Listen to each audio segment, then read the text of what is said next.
we just got to do it because this kind of leads in to this slam dunk conversation that I want to have about this. So before we get into this clip, I have no clue who Ebonee Davis is. Okay, I'm not trying to bash her. I don't want to bash no black woman. Whatever lame rebuttal y'all have, I'm not doing that. I am just giving my opinion on said situation. And again, we have a cat over here. Miko. So I'm gonna play this while I kick him in the face.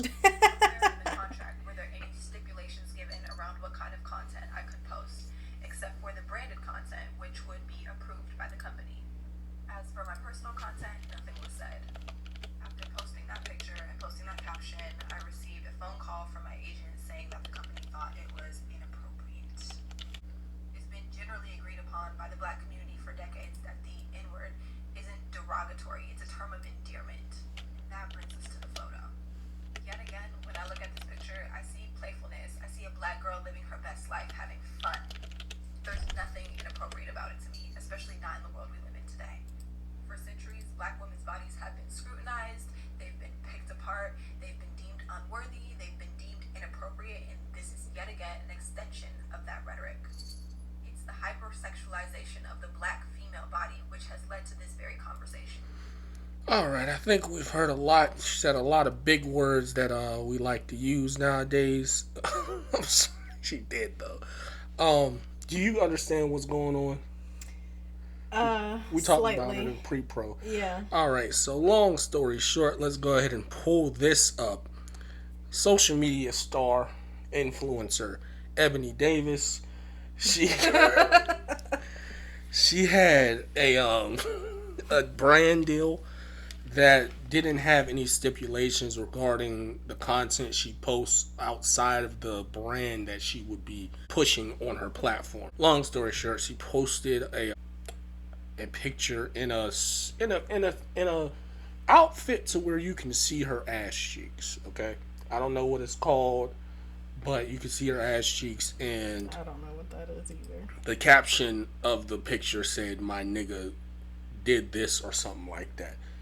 And that is why she was dropped from a brand deal. So, with that being said, if that was you, what would your response be to being dropped because of that picture?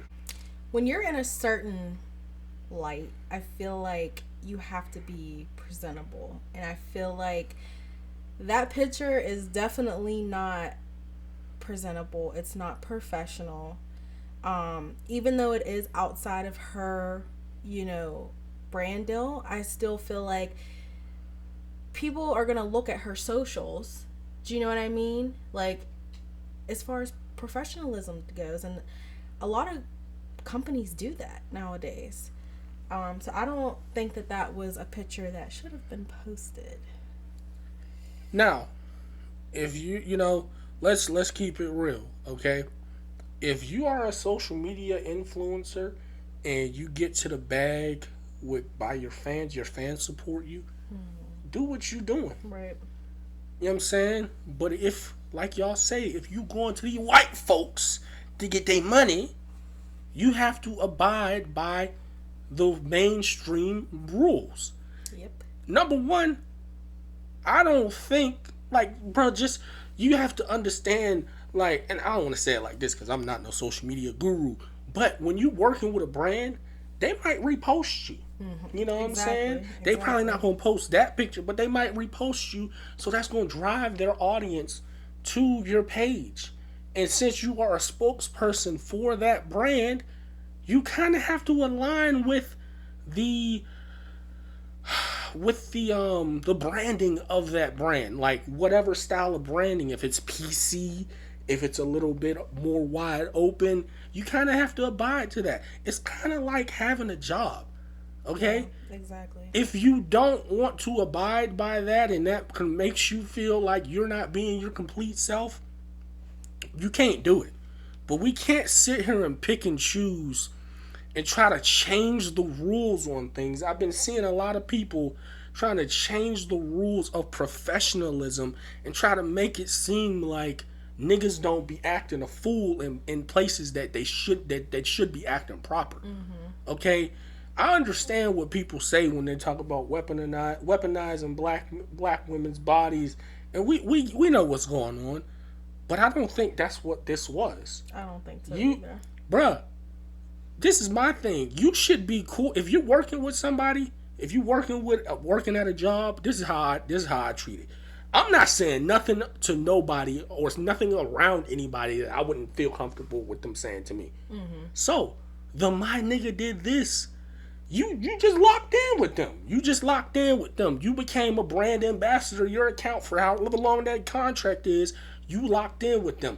You are associated with them. So with you being associated with this business, this mainstream business, they're calling the shots because they're the one giving you money. Yeah. That's why people like Joe Budden can say things that he wants to say because he has a brand of saying, "Oh, I'm saying what I want to say. This is what we're doing. I'm talking about the real stuff, in period, unfiltered." Yeah. And brands understand that. But Joe Budden has been podcasting for 8 years.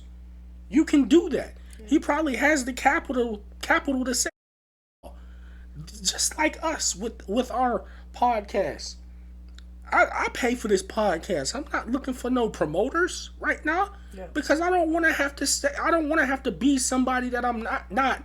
You know what I'm saying? Mm-hmm. Like just at my job, bro. I don't post stuff on social media that I can't explain to my job. Why? Because that's the way we pay bills right now. Yeah. That's what you have to do. Like, bruh, I'm telling y'all, I understand. Like, dude, I don't want to do it, but I gotta do it. Where do you think she from? Where I think she's from? You think she from the hood? No. Do you think the rhetoric, not the rhetoric, but the things that she was saying? You can't be from the hood thinking that. No. I think I'm sorry, bro. A lot of these people that be saying all of this stuff, y'all didn't even grow up with the struggles to have these mindsets. You just repeating something that you done heard. Yeah. You just figured out that you was black. Yeah. That's what it is. Like, yes, women's bodies have been weaponized by the oppressor and their mothers. Yes, that's a thing, but this is not that. No. I remember one time having an argument because people was saying that it should be okay for an Uber driver to get in the car with a bonnet on. Oh yeah. Because you're an independent contractor, fam. No, because dog, we are a minority in this state, okay? I understand, and I feel it. I'm so against a lot of these things that go on and a lot of these norms and cultural constructs. I don't even like going places. I don't even like being around certain people. I ain't even fit be in a certain situation because I don't even usually fuck with niggas like y'all that do stuff like this. So I ain't even gonna put myself in there. You know this. Mm-hmm. You know what I'm saying? There's certain places I'm not going because I feel uncomfortable. Right. Because I don't feel like the majority there. And I know that. But bro, like we gotta get that. Like, just talking about how something is wrong ain't gonna change it, bro. A lot of these companies, they make money. They are for profit. The majority of these companies are for profit. That's why when the George Floyd situation happened, all of them was posting up fucking black profile pictures, just blank black profile pictures, because they knew that was going to move people to think, oh, they're on our side. Let's go support them. It was for money, nigga. It's for money. Yep. Nobody's saying anything. Nobody's making a statement about anything regarding racial tensions unless it's affecting their bottom line, bruh. It's just the facts of life. It has to be some way that you can understand that things are not the way they should be and still realize that you have to get to it with them being the way that they are. Because these niggas that claim that they giving information up ain't about all these black conscious niggas is scamming. They don't even like niggas. Mm-hmm. They don't even like being around niggas. You know what I'm saying? That's really their little way of just talking down and telling niggas, nah, I'm up here. Y'all niggas is down there. Let me listen to what I'm saying. Mm-hmm. Like, bruh, In my opinion, I feel like number one, I didn't really start realizing more ways to make money until I put that black racism stuff on the back burner. Because you constantly thinking, oh, it's because of this, oh, it's because of this, and that hurts you up here. Yeah, I believe Because it that. might be because of that, but you don't have time to think like that. Right. Because you got to do what you got to do to get where you want to be. You got to finesse it some type of way. So you may have to acquiesce in falling. Wow, she's Yeah. not asleep. Nope. You may I know. That's why I was like looking like, oh great, she's up. you may have to acquiesce and fall into line because of what the benefits can come from falling into line. A lot of us are going to have to buckle down and at least for 10 years work for somebody that don't get us and don't understand us. Yeah. And it's not your job for somebody to understand you or get somebody to understand you. It's your job to do what you're supposed to do so you can get that paper. Facts. Cause that's what we doing. That's what this is about. That's why she did the brand deal to get some money. And now bruh, this is just not. I don't think, and it's nothing against her because she's obviously still learning. We all still learning. And then you realize, well, I can't just change everything myself. And then you realize like, a lot of these niggas is not about to come. I can't bring a lot of these niggas. These niggas don't wish me well. A lot of followers out here. You know what I mean? But how do you feel about like you work in corporate? You know what I'm saying? Yeah. And I know you've had employees where they was cool, but they just couldn't follow all the guidelines. Yeah. I So- actually used to work with a girl. You know who I'm speaking of. Mm-hmm. I'm not gonna say her name, but you know, a situation happened. You know, I'm not gonna go into detail just for my sake, but you know, and she didn't want to follow those rules.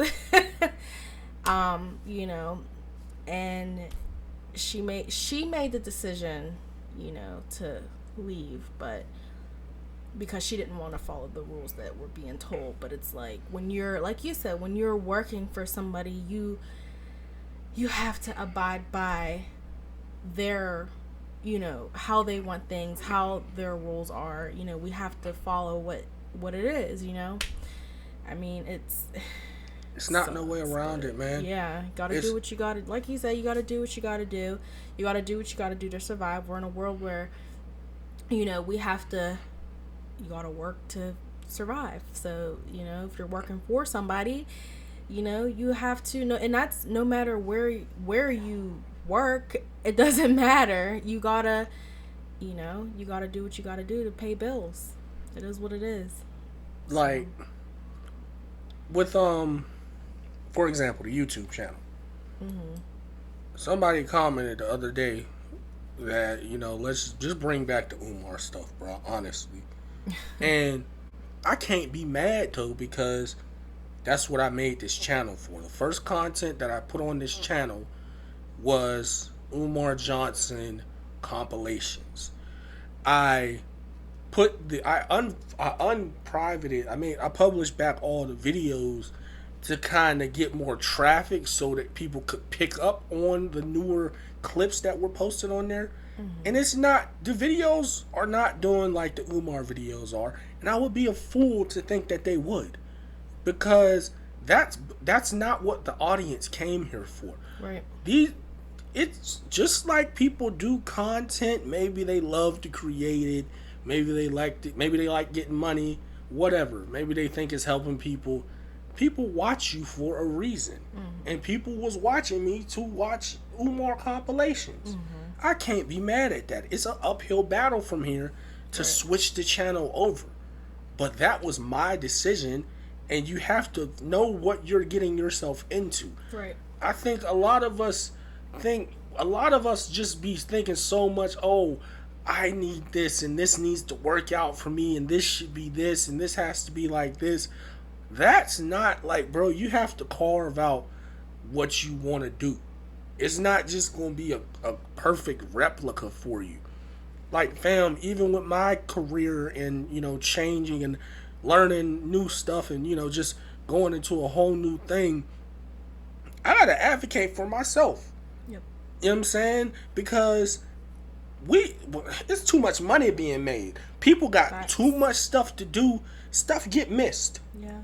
And the best thing is communication. Some people just, like, bro, you have to work to where you want it, to where you want to be. If you don't want nobody telling you what to do, just how I didn't want to work in customer service.